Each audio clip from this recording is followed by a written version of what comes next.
A vlogger and Mia's dream couple, fame unravels with her camera-only affection. An accidental recording reveals a stranger's kiss. He publishes it, facing her pleas. Gone with a note, he starts a truthful channel, healing in silence. Spoilers, betrayal to redemption. It started with a camera and a joke. She was brushing her teeth in the mirror, wearing that oversized hoodie I loved, and I just picked up the phone and hit record. I don't even know why I did it. Maybe it was the way the sunlight hit her hair, or maybe because I just liked how we looked when no one else was watching. That short 30-second clip went online that evening. No filters, no transitions, just her making a face at me and yelling through toothpaste. Don't you dare post that. It got over 90,000 views in a week, and that's how it began. We weren't trying to become a couple on the internet. It just happened. People loved how real we were. No cringe skits, no fake pranks, just mornings with coffee, random grocery hauls, movie nights where we argued about Tarantino, and slow weekend pancakes in her socks. I filmed. She edited. It was our thing. Somewhere around the 10th video, we gave the channel a name, Us Without Script. It felt honest. And for a while it was, when people ask what love looks like, I think of those little things. Her reaching for my hand under the table. Her weird obsession with pistachio lattes. The way she used to steal my hoodie and claim it smelled like safety. The way I couldn't sleep unless she was beside me, breathing softly into my neck. We got good at sharing our lives, and not just with each other. We shared it with 127,000 subscribers. They called us Couple Goals. Some wrote, "You guys give me hope that real love still exists." Others said, "You're too good to be true." Maybe they were right. I never saw it coming. Not even a hint. No quiet distance. No shift in tone. She was still kissing me in the morning. Still filming with me in the evenings. Still laughing. Still editing late into the night while I made us tea. But now when I look back, I can see the tiny things. The way she started checking her phone more often while we filmed. How sometimes she asked to stop in the middle of the scene, saying she didn't feel in the mood. The way she smiled in the videos, brighter than real life, like she was acting. But in the moment, I didn't question it. Because when you're in love, you trust. And when the world watches your relationship and says it's perfect, you start to believe it must be, even when something doesn't feel right anymore. One night, we were editing our 41st vlog. I had just added a clip where she threw flour at me in the kitchen. Total chaos, but funny. She leaned her head on my shoulder and said, "People are going to love this one." I remember smiling, because she was right. People would love it. But I didn't realize then that we were building something fragile. Something hollow beneath the surface. A version of us that only existed in thumbnails and comments. We started planning a day in the life vlog. The idea was simple. I'd film the whole day, from morning till night, and we'd edit it like a documentary of our lives together. I charged the camera the night before, set it up in the kitchen at 7:30 a.m., and hit record. Then I left for work. I remember the way she waved from the doorway, sleepy, no makeup, still wearing that hoodie. She looked like everything I'd ever wanted, and the camera kept rolling. I didn't know that footage would change everything. Not yet. Not until I came home that night, copied the files, sat down with a cup of tea, and pressed play. But that's not this chapter. That's the one after. Right now, this is the part where I still believed in us. Where I still thought she was the best thing that ever happened to me. Where I thought love was enough, and cameras only capture the truth. But truth has a way of slipping through the lens, especially when you're not the one behind it. There's something strange about watching yourself be happy on screen, when deep down, you're starting to feel something shift. I kept rewatching old clips from our first videos. I don't know why. Maybe to remind myself that it was real, or to convince myself that it still was. In those early vlogs, her laughter sounded different, freer. Her eyes met mine longer. She used to steal kisses mid-sentence, ruin takes with giggles, wrap her arms around my waist while I cooked. It was raw, alive. Now, she was still there, still filming, still laughing. But something about it felt timed, perfectly placed, staged almost, like she knew exactly what people expected of us, and she was delivering it on cue. And honestly, I started doing it too. We became a brand without realizing it. There was this pressure to always be on, even on days when we argued, or when work drained us, or when I didn't feel like talking. We'd turn the camera on, and suddenly we'd become us again. The couple everyone loved. The silly, romantic, too good to be true couple with coffee mugs and Sunday routines. There were days I'd wake up and she'd already be filming breakfast. I'd walk into the kitchen half asleep and she'd say, "Can you redo that? You look grumpy." And I'd smile, turn around and walk back in, happier, lighter, faker. At some point, I stopped knowing where the acting ended and the real started. I remember one weekend we were filming a Q&A. Someone had sent in the question, "Have you ever been tempted by someone else?" I laughed, said no, and looked at her. She smiled, wide, beautiful, but her pause was just a second too long. "Tempted?" she repeated. "Maybe by chocolate." Everyone loved it. The comments flooded in. "You guys are goals." "She's such a flirt." "Love her." "You're lucky, bro." "Never let her go." But I noticed the way her fingers tensed when she joked. The way she didn't look me in the eye when she said it. That night, after we posted, she was quieter than usual.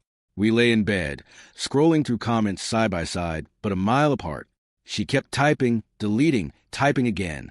Then she turned off her phone and rolled away from me. I stared at the ceiling and wondered why I suddenly felt like a guest in my own relationship. There were other things, too. Little signs. Tiny cracks I kept ignoring. Like how she always had her phone face down now. Or how she'd get jumpy when it buzzed after 10 p.m. She used to show me memes, TikToks, texts from her friends. Now it was always, "Oh, just work stuff. Nothing interesting. Just some random spam." Maybe it really was nothing. Or maybe I was just too afraid to find out. The camera became our middleman. Instead of talking, we filmed. Instead of fixing, we edited. Instead of asking, I just smiled. Because smiling was easier than confrontation. Because I wanted to believe we were okay. Because I wanted her to be okay. She'd started talking about future collabs, couple sponsorships, travel content. She said things like, "Imagine us in Bali, our own beach series. We should shoot a proposal prank. People love that stuff." I nodded, but the word proposal hit me harder than I expected. We hadn't talked about that seriously, not off camera. I started wondering if she wanted the engagement or the content, me or the likes, a future or just more footage. Then came the morning of the day in the live vlog. She looked tired when she woke up, her eyes puffy like she hadn't slept. I asked if she was okay, and she said, "Just girl stuff. I'm fine." But her smile was half-baked, not her usual fire. Still, she agreed to the vlog idea, said it'd be fun. I'd kiss her forehead, told her I'd leave the camera rolling and go to work. She gave me a quick nod, sipped her coffee, and went back to scrolling. As I walked out the door, I looked back one last time. She waved lazily with her phone in hand. I remember thinking, she still looks like mine, but I was wrong. That version of her, the one I thought I knew, the one who used to fall asleep on my chest while I whispered nonsense, she was already slipping away. And I had no idea that the lens I left behind was about to show me a version of reality I wasn't ready for. I didn't watch the footage right away. I got home around 6. The apartment was quiet, smelled like lavender and leftover pasta. She wasn't there, said she had errands. I dropped my bag, fed the cat, and sat down to import the files. There were over 3 hours of footage, mostly empty, just a camera in the kitchen, filming static, a chair, the fridge, the sink. Sometimes you'd hear the hum of traffic through the window. I scrolled forward. At 8:42 a.m., she walks in, hair messy, coffee in hand. She looks tired, rubs her face. She yawns, talks to herself a little, nothing weird. Opens the fridge, gets oat milk. Classic. I watch her make breakfast, scrolling through her phone between sips. I keep watching, smiling a little. Then she gets a message. Her face changes, just slightly. She glances toward the camera. I can't tell if she remembers it's recording. She picks up her phone, leaves a frame. Silence for about 10 minutes. Then the door buzzes. She walks back in, barefoot, still in my hoodie, presses the intercom. Says nothing, just a soft, "Yeah, come up." I sit up straighter. The frame doesn't show the front door, just the kitchen. I hear it open, hear footsteps. Then I hear her voice again, brighter now. "Took you long enough." And a man's voice. Traffic. You know how it is. My stomach tightens. There's laughter. Low. Familiar. Too familiar. Then they walk into frame. He's tall. Maybe older. Dark hair, leather jacket. Confident. The kind of confidence that doesn't ask permission. She hugs him. But not like a friend. more like muscle memory, like they've done it before. He kisses her neck. She giggles, and I just pause the video. My fingers are frozen on the keyboard. I don't say anything. Don't move. Just sit there, heart crawling up into my throat, lungs too tight to breathe. Then I press play again. They talk. Quiet, intimate tones. They touch a lot. He calls her baby. She pours him coffee. He jokes about the hoodie. Still sleeping in his clothes, huh? She rolls her eyes and smirks. They sit on the couch. The same couch we filmed Q&As on. The one where she once cried from laughter because I said, "Cinnamon, weird." Now, she's straddling him. Now she's kissing him. I don't know why I kept watching. Maybe because I couldn't believe it unless I saw it all. Maybe because part of me was hoping she'd stop, that she'd say it was a mistake, that it would fade into nothing, and I could pretend it never happened. But she didn't stop. They disappeared out of frame. I heard more. Sounds I can't unhear. Words I'll never forget. She laughed the way she used to laugh with me. And I sat there, in that same kitchen, hours later, in the same chair, watching a version of my life implode, without anyone touching a single thing. When the footage ended, I didn't cry. I didn't scream or break anything. I just sat still, numb. It felt like watching someone else's heartbreak. Like I stepped outside of my own body and was witnessing the ruin of someone who looked like me. Same apartment, same girlfriend, same camera, different reality. The irony? I'd left the camera rolling to capture a day in the life. And it did. Just not the life I thought I had. An hour later, I clipped the footage. Didn't trim it. Didn't add transitions. Just slapped the intro and the date on top. Title, Day in the Life, unedited. I didn't write a caption. I didn't warn her. I didn't text her, call her, ask for answers. I uploaded it, closed the laptop, and sat in the dark. The comments would come. The DMs. The chaos. I knew it. But at that moment, I didn't care what people said, because the truth wasn't for them. It was for me. And now it was out there, raw, ugly, undeniable. Just like she left it. The video went live at 10:03 p.m. I watched the progress bar crawl to 100%, then clicked publish. No tags, no promo, no thumbnail edits. Just a raw title. Day in the Life, unedited. I closed the laptop and went to the kitchen, poured myself a glass of water with trembling hands. I wasn't angry. Not in the screaming, violent kind of way. I felt clean, cold, like someone who had finally stopped pretending. The silence in the apartment was suffocating. Every object around me felt like a lie. The mug she bought for his and hers mornings, the blanket we argued over during movies, the string lights she insisted we hang for the cozy vibe.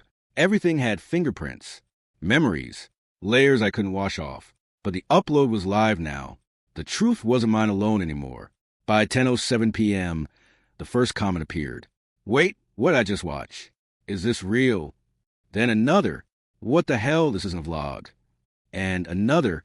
Bro, she cheated on camera? No way. Tell me this is staged. It wasn't staged. And I didn't reply. By 10:15, my phone lit up. Her name. 16 messages. 2 missed calls. 1 voicemail. I stared at the screen, heart hammering against my ribs. Then I flipped the phone over, face down. I wasn't ready. Not to hear excuses. Not to hear pleas. Definitely not to hear it wasn't what it looked like. Because it was exactly what it looked like. And more than anything, I didn't want to hear her voice in real time. I already had it recorded. The video passed 100,000 views by midnight. It was being screen recorded, reposted, memed, analyzed. People on Reddit were calling it the coldest breakup in influencer history. Some praised me. Others accused me of violating her privacy. But I didn't respond. Because it wasn't about revenge. It was about clarity.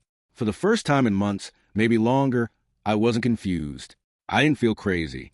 The constant whisper in the back of my mind, the doubt, the unease, it had a shape now. It had a face. And it had a voice.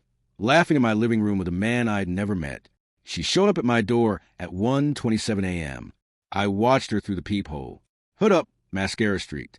Her fists clenched, her body tense, like someone who just started realizing how far a lie can fall when it finally collapses. She knocked once, twice, 3 times, then whispered my name. I didn't move. I could hear her breathing, hear her sniffle. Finally, she said, "Please, can we talk? Please, just open the door." I stayed frozen on the other side. My heartbeat was louder than her voice. She tried again. I didn't mean for it to happen like that. I didn't want to hurt you. Please. Silence. Then the quietest. I messed up. She stayed for maybe 5 minutes. Then I heard her footsteps retreat down the hallway. I waited until the elevator dinged before I exhaled. The next morning, I deleted her from the channel admin. I removed her access from shared drives, changed the passwords, archived every email she had a copy of, not out of spite, just to protect what was left. The channel, Us Without Script, was dead, but the story wasn't. She sent me one last message later that day. I wish you hadn't done this. I lost everything. And for a moment, I almost answered. I almost typed. You lost everything the moment you stopped being honest.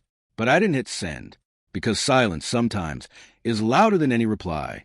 By the end of the week, the video hit 1 million views. People kept asking if I'd make a follow-up, if I'd tell my side. They wanted updates, closure, drama, but I'd already said everything I needed to without speaking. Let her speak if she wants. Let the world decide. As for me, I just packed a bag and left the city. No announcement, no goodbye post, no more scripts, just a camera in my backpack, in case I ever wanted to record something honest again. Silence isn't always peace. Sometimes it's just emptiness with better acoustics.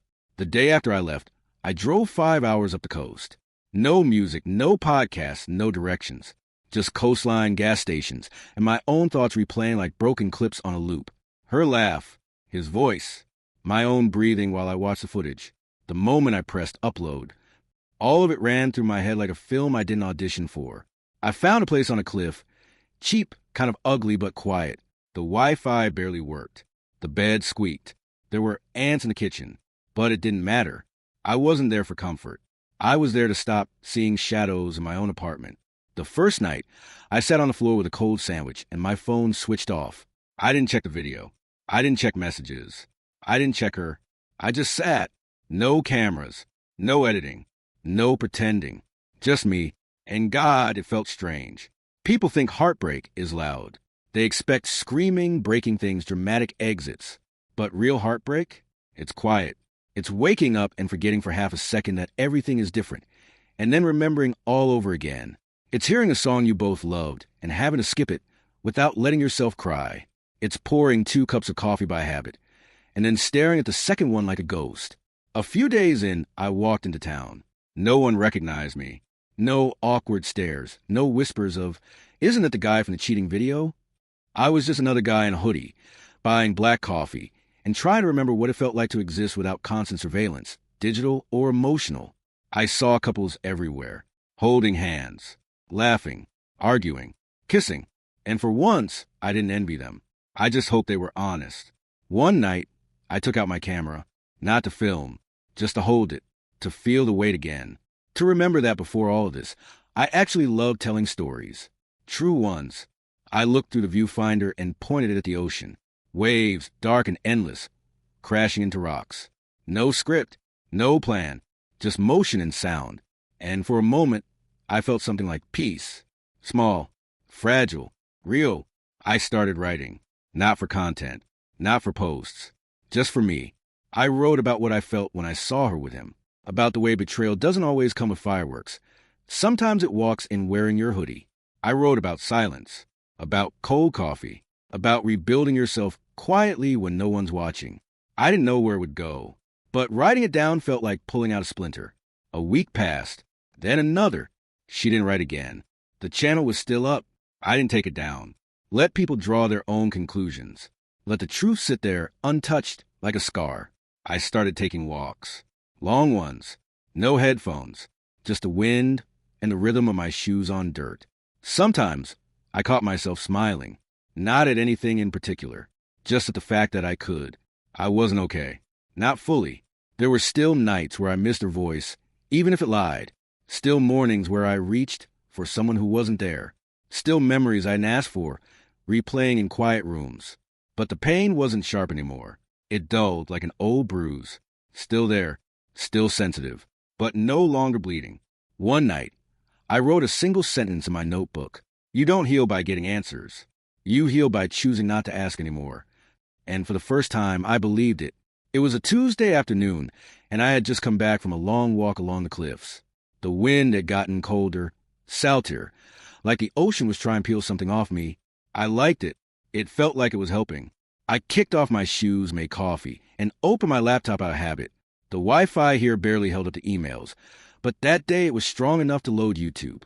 I hadn't checked the channel since I left. I wasn't even sure why I opened it. Maybe boredom. Maybe I was curious. Maybe I just want to see if the storm had passed. The video was still there, day in the life unedited. Over 3.8 million views now. Thousands of comments. I told myself I wouldn't read them, that it wasn't healthy. But I scrolled anyway. Most were what I expected. Shock, outrage, sympathy, memes. But one comment stopped me. It didn't have a lot of likes. It wasn't near the top. Just a plain gray avatar. And a few lines that hit like a punch to the chest. It read, "I found out the same way. Caught it on my doorbell camera.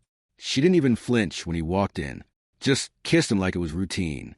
I watched it for days, trying to understand what I did wrong. Thank you for posting this. Not for revenge, but because it reminded me I'm not crazy." I stared at it for a long time, longer than I should have. Then I clicked on the username. No uploads, no links. Just a profile as empty as I felt 2 weeks ago. I wanted to reply. But what would I say? That I understood? That I was sorry? That the pain gets softer but never really leaves? I typed, "You're not crazy. You're just someone who loved honestly." Then I hit send. I sat there in silence, blinking at those words. That was it. Just one comment. One stranger in the middle of a million eyes who felt the same thing I had. And somehow, it made everything feel a little more human. Like maybe beyond the views and the chaos, there were real people still looking for truth. People who had cracked the same way. People who needed someone to tell them. It wasn't their fault. That night, I didn't dream of her. For the first time, her voice didn't echo in the back of my skull. I slept straight through till morning. No ghosts, just wind and sea and quiet. I woke up, stretched, made breakfast for one, and didn't feel alone. I hadn't planned on meeting anyone, not in the romantic sense. I didn't come here to start over. I came to stop completely. Let the momentum die. Let the silence bleed out the noise. But healing has a strange way of sneaking in when you aren't looking for it. I was sitting in a tiny cafe downtown, tucked into a corner with a notebook and a cup of black coffee. Same table I'd been using every Thursday since I got to the coast. I liked this place. The barista didn't ask questions. The walls smelled like cinnamon and old books. It wasn't flashy, which meant no one cared who I was or what I had uploaded. It felt invisible here. That's probably why I noticed her. She wasn't loud. Just there, 2 tables away. Hair in a loose bun, reading a beat-up paperback and scribbling notes in the margins with a pen she kept chewing the cap off. I wouldn't have said anything. I wasn't in the mood for talking. But then she looked up, caught me staring, and smiled like it wasn't a big deal. Not flirty, not shy, just real. "Is that the Hemingway notebook?" she asked, pointing to the leather-bound thing I'd been writing in. I blinked, caught off guard. "Yeah, I guess. I've been meaning to get one," she said. "They say good pens and bad decisions live in there." I laughed. First time I'd done that in public in weeks. "Well," I said, "I've definitely made some of both." She smiled, and just like that, she stood, walked over, and sat down across from me without asking. She said her name was Claire. She was a teacher. History and literature. Took a sabbatical after a bad breakup and a worse job offer. Said she came to the coast to feel quiet again. I looked at her, really looked, and saw none of the tension I'd been living in for months. She wasn't wearing a curated outfit. She wasn't holding her phone like a lifeline. She didn't ask what I did or if I was that guy from YouTube. She just talked, like humans used to do. I told her about the ocean and the ants and the silence. I told her I was trying to find something I'd lost, but I hadn't figured out what that was yet. She nodded and said, "I get that." We ended up talking for almost 2 hours. No filters, no pressure, just stories about old mistakes and favorite books and the strange beauty of second chances. When she finally got up to leave, she didn't ask for my number. She just looked at me and said, "Same time next week?" I nodded before I even thought about it. She smiled. "Bring something worth writing about." Then she was gone. That night, I didn't open my laptop. I didn't replay old videos. I didn't check the channel. I sat on the edge of my bed, notebook in my lap, and wrote one sentence. Not everything after betrayal is a rebound. Sometimes it's just a reminder that life didn't stop. I didn't know what Claire was or what she'd become. I didn't care. She wasn't a fix. She wasn't a replacement. She was just a moment, a clear one, a kind one. And after everything, that was more than enough. The next Thursday, I got to the cafe early. Not because I was desperate, not because I needed her, but because something in me, something quiet and stubborn, wanted to believe that healing didn't have to be lonely forever. And when she walked in, hair messy, coffee in hand, smiling like the world hadn't broken her either, I knew this wasn't the end of my story. Just the first chapter without the lens. Some pain doesn't knock.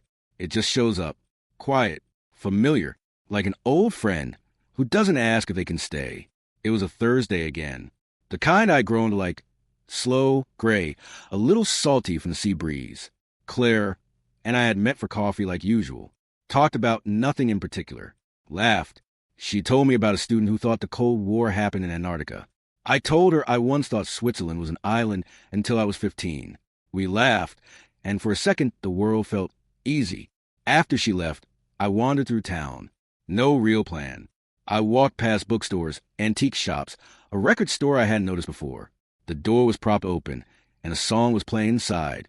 I didn't recognize it at first. It was a remix, slower, dreamier, but the melody, I knew it. It was the song she used to hum when brushing her teeth.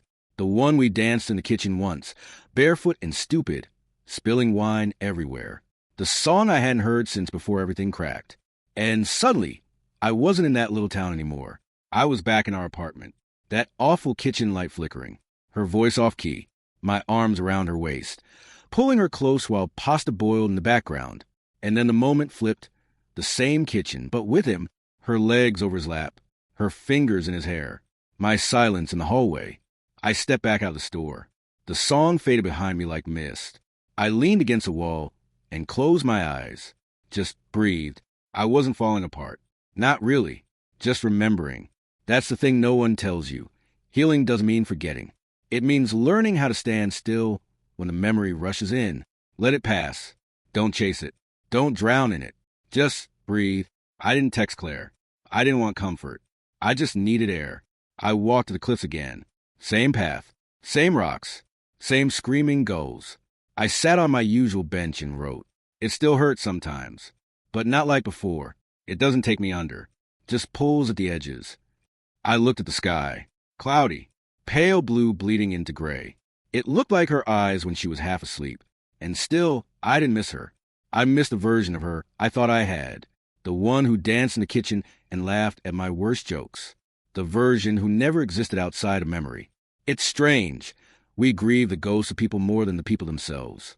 Back at the cabin that night, I made tea. No alcohol. No distractions. And for the first time since the video, I opened the old external drive. The one with the raw footage of our last month together. Not to watch it, just to look at the file names. I renamed the folder. Archive closed. Then I backed it up, put it on an encrypted drive, tucked it into a drawer. Not out of spite, not out of fear. Just done. I didn't need to delete it. I just didn't need it near me anymore. That night, I dreamed of silence. No faces, no memories, just wind, stars, and open space. And when I woke up, I didn't reach for my phone. I reached for my pen and started writing about tomorrow. I hadn't thought about him in weeks. Not actively, not with anger, not with obsession. The memory was more like background noise now, a dull hum you forget is there until someone turns it off. I didn't remember his voice, not exactly. I just remembered how confidently he walked into my space, like he belonged there, like she'd invited him 100 times before. He wasn't a villain. He was just a detail in someone else's lie. I hadn't looked for him. Didn't want to. But then, one night, back at the rental after another quiet Thursday with Claire, I opened my email. The inbox was mostly junk. A few messages from old subscribers. Some bots. Then a subject line that made my stomach pause. About the video. No name. No greeting. Just that. I clicked. It was him. I recognized a name from a glimpse she once whispered when she didn't know I was listening. The message was short. I didn't know you. I didn't even know she was still with you. I thought I was the only one. She told me you'd broken up a while back and that you were just roommates for the sake of the lease. I never meant to step into your home or your life like that. If I had known, I wouldn't have. I know this won't fix anything, but I thought you deserved that much. That was it. No signature. No apology flowers. Just honesty, maybe too late, maybe too small, but honest nonetheless. I sat there rereading the lines, waiting for the anger, the old fire, the wave of betrayal. But it didn't come. I felt nothing. Or maybe not nothing, just done. Done carrying someone else's chaos. Done replaying moments I couldn't change. Done making room in my head for people who never thought twice about occupying it. I didn't reply. Not because I hated him. Not even because I blamed him. But because there was nothing left to say. His role in this story was over. The credits had already rolled. I closed the email. Stood up. Looked around the room I used to hate for being so empty. It didn't feel empty anymore. It felt quiet. Clear. The next day, I told Claire about the message. We were walking the cliffs. She didn't ask for details. She just looked at me and said, "Are you okay?" I nodded. Then, after a pause, I said, "I think I finally am." She didn't reach for my hand. She didn't say anything wise or poetic. She just kept walking next to me, like the silence between us didn't need fixing. That was the thing about Claire. She didn't fill spaces. She respected them. She understood that sometimes healing sounds like footsteps and ocean wind, not answers. That night, I slept without dreams. No memory reels. No ghost knocking. Just dark, steady sleep. The kind that only comes when your soul stops clenching. And in the morning, for the first time since the upload, I opened a blank document. Title, after the recording. It started with a blank screen. Not symbolic. Just literal. A black rectangle in my editing software. No sound. No cuts. No plan. I stared at it for a while, unsure what I was trying to create. I hadn't opened this program since the video. That video. The one that changed everything and burned down the life I thought I was building. I didn't know why I was back here. Not really. I didn't have a script. I wasn't trying to prove anything. I just missed it. Not the views. Not the attention. The process. The rhythm of telling a story that felt like it mattered. I filmed the first shot that afternoon. It was just the cliffs. No voiceover. No music. Just wind and water and the distant cry of gulls. I held the camera steady for 5 minutes, then lowered it. That was all. It felt like enough. The next day, I filmed my hands making coffee, grinding beans, pouring water. No edits. No cuts. Just one take. Then I filmed my feet walking a trail. The sound of pen on paper. The rain hitting the roof. Nothing dramatic. Nothing viral. Just life. Real, unscripted, slow. I call the project. The new tape. Not a channel. Not a vlog. Just a collection of quiet. A counterweight to the chaos I had left behind. I didn't tell Claire. Not because I was hiding it, but because it wasn't important yet. It wasn't for sharing. It was just for building. Something of my own, with no one else's hands in it. One evening, while editing a clip of the ocean at sunset, I added a voiceover. My voice. Hesitant, rough, but real. This isn't a comeback. This isn't about healing or growth or moving on. This is about standing still, breathing in, letting the past echo without letting it control the volume. I saved the file and didn't upload it. That was the most honest thing I'd done all year. Weeks passed. Claire kept showing up, same as always. We didn't talk about futures. We didn't label anything. We just existed, shared coffee, walks, silences. It was enough. One night, she asked, "Do you ever miss the old life? The cameras, the structure, the everything?" I thought about it, then said, "I miss believing in it." She nodded, as if she understood something deeper than I'd said. And I think she did, because people who've been broken don't look for perfection anymore. They look for quiet, for peace, for presence. That's what Claire was. Not a chapter, not a resolution. Just a page I didn't have to rewrite. Eventually, I made a decision. I uploaded the first clip. No title, just a date. March 3rd, field wind, silence. No promo, no hashtags, just a description. For anyone who forgot how to breathe. People watched. Not millions, not thousands. Just enough. A few comments trickled in. This is strangely comforting. Felt like I needed this and didn't know it. I watched this while sitting in my parked car, trying to decide if I want to cry. I didn't. I just breathed. That one stayed with me. I pinned it. I never talked about the breakup again. Never named her. Never referenced the video. I didn't need to. That wasn't the story anymore. This was the coffee, the cliffs, the quiet, and the slow, careful process of choosing to live, not perform, not react, just live. They say the camera never lies, but it does. Or rather, we lie to it. We stage, we angle, we cut and polish and package ourselves until we're digestible. This new tape, I don't cut the stutters. I don't fix the light. I don't edit the pauses. Because those are the parts that mean something. Those are the parts that survived. One night, I recorded a clip of myself just sitting in a chair, staring out the window. No speaking, no movement, just the rain and my breathing. I called it, Still Here. Because I was. Not fixed, not perfect, but here.